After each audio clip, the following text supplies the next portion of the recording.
north or west. Don't fuck. Stay back! Ethan, stay back! Stay back!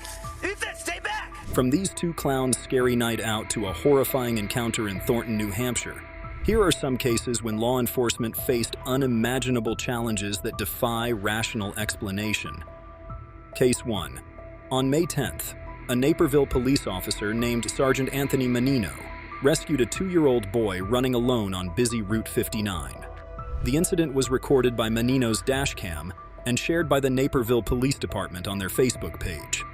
The video shows Menino's squad car approaching the area near Route 59 and Godey Road, just north of Aurora Road, where the child was dangerously close to passing traffic.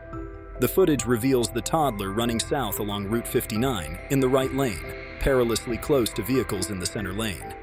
At one moment, a large truck drives past the child, who appears to veer towards the center lane. Come here.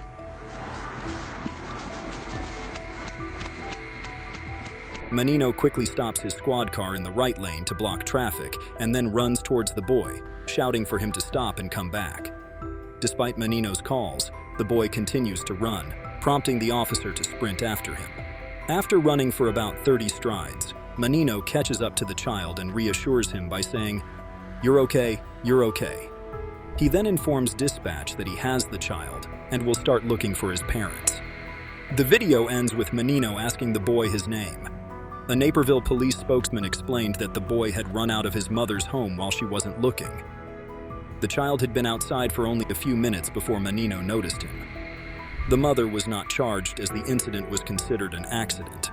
But how did a simple prank escalate into a series of dangerous and bizarre events?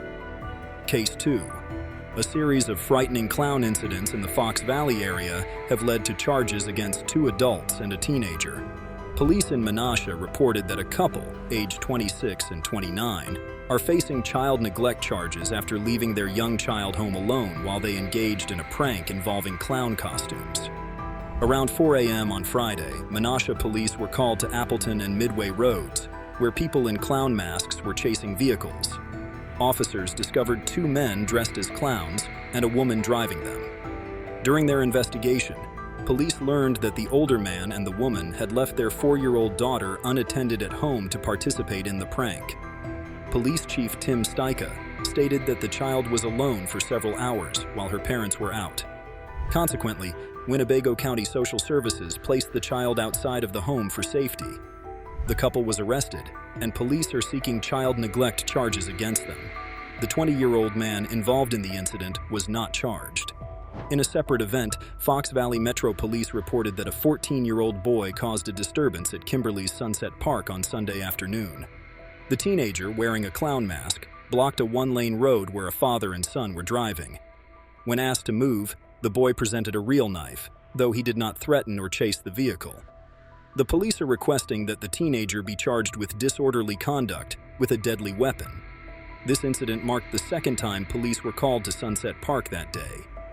Earlier, reports came in about a clown carrying what seemed to be a sledgehammer. When approached by the police, the individual explained that the sledgehammer was a plastic prop for a game of hide-and-seek with friends. Although no injuries have resulted from these clown incidents, police expressed significant concern about the potential for escalation. Still, what will happen when 2 officers put themselves directly in the path of danger to stop a reckless driver? Case 3. On July 27, 2018, Wyoming police officers Rob Meredith and Chris DeBauer responded to numerous calls about a reckless driver going the wrong way on the highway. The officers quickly rushed to the scene, understanding the urgent need to prevent a potentially devastating collision. Using their patrol car as an impromptu barrier, they positioned themselves in the path of the oncoming vehicle, with their dash cam recording the intense moments leading up to the encounter. The tension was high as the officers communicated through urgent radio transmissions, repeatedly emphasizing the importance of safety. The wrong-way driver's headlights grew nearer, and it became clear that the driver had no intention of slowing down or swerving to avoid a collision. In a critical, split-second decision, Officer Chris DeBauer maneuvered their cruiser into the path of the oncoming vehicle. This decisive action successfully prevented a head-on crash, likely saving lives. The wrong-way driver, a 60-year-old man, eventually came to a stop further down the road. He was taken to the hospital to treat his injuries and later faced charges for his third offense of driving under the influence. The two police officers involved in the incident sustained only minor injuries. Officer Rob Meredith reflected on the incident, explaining the circumstances they often face during late-night shifts. At bar closing time, the roads have fewer drivers, but those who are out are often intoxicated. These conditions make it more likely for calls about wrong-way drivers to come in, with most cases involving drunk individuals or those asleep at the wheel. In such situations, the possibility of stopping the driver depends on quick, strategic actions. Meredith described the critical decisions made that night. They had limited options and chose to take as many lanes as possible to maximize their chances of intercepting the wrong-way driver. With safety as a priority, they set up their patrol car with its push bumper facing the oncoming vehicle. As the headlights of the wrong-way driver rapidly approached at approximately 80 miles per hour, the officers braced for impact. In the unedited dashcam footage, Meredith acknowledged the use of some strong language due to the intense nature of the situation. He credited his colleague, Sergeant DeBoard, for his decisive maneuver that prevented a head-on collision.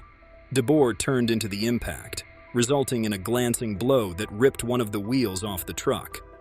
Despite the collision, the wrong-way driver continued for 2 more miles in the northbound lane before being stopped by other officers. But next, what shocking discovery do officers make during a routine traffic stop at 3:30 a.m.? Case 4. In August, a convenience store clerk named Sean Blomer endured a terrifying ordeal that began as a routine traffic stop and evolved into a dramatic kidnapping case. The incident occurred around 3:30 a.m. on August 4th. Police officers conducting a standard traffic stop were unaware that they were about to uncover a disturbing scene involving a young man tied up in the trunk of his own car. Blomer, 22, recounted how he was ambushed at the end of his shift at the Circle K in Jeffersontown. 3 suspects, Trent Bly, Joseph Davis, and Brittany Elderez, kidnapped him, bound his wrists with a t-shirt, covered his head with a towel, and forced him into the trunk of his car. Before closing the trunk, the kidnappers told him that it wasn't personal and that they simply needed his car. They then drove around for 3 hours, even making a drug purchase during that time. Blomer recalled hearing laughter and banging on the trunk while the suspects exited the vehicle. By this point, he had passed out but was later awakened by the flashing lights of a police car, visible through a crack in the taillight. Recognizing the opportunity to signal for help, he began kicking and punching the trunk while yelling, hoping to attract the officers' attention. The commotion caught the attention of the officers, who promptly called for backup. They then proceeded to pull the 3 suspects out of the car one by one. With weapons drawn, they cautiously opened the trunk and found Blomer inside. Blomer complied with the officers' instructions, showing his hands as requested. He later described the overwhelming scene with 8 to 10 police cars surrounding him. In the following weeks, Blomer had the chance to meet and thank the officers who had saved his life, as they were honored for their quick and effective response. Despite the female suspect's claim during a taped police interview that she tried to protect Blomer, authorities did not believe her account and charged all 3 suspects involved in the kidnapping. Case 5.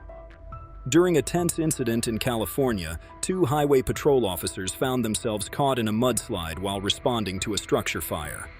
The event, captured on the dashcam of their patrol vehicle, began without warning as the mudslide suddenly overwhelmed their car, causing all 4 wheels to lose traction. The vehicle spun uncontrollably in the torrent of mud, creating a dangerous and seemingly inescapable situation.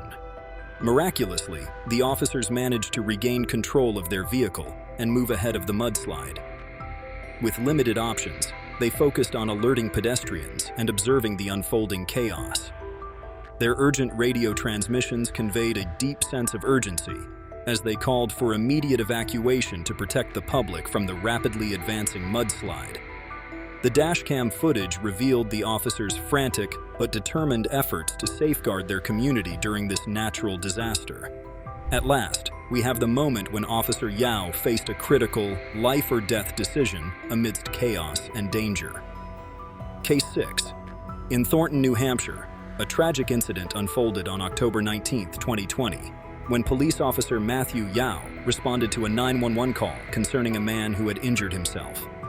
The call came from a homeowner regarding his tenant, 37-year-old Ethan Freeman, who had requested an ambulance due to bleeding and chest pain.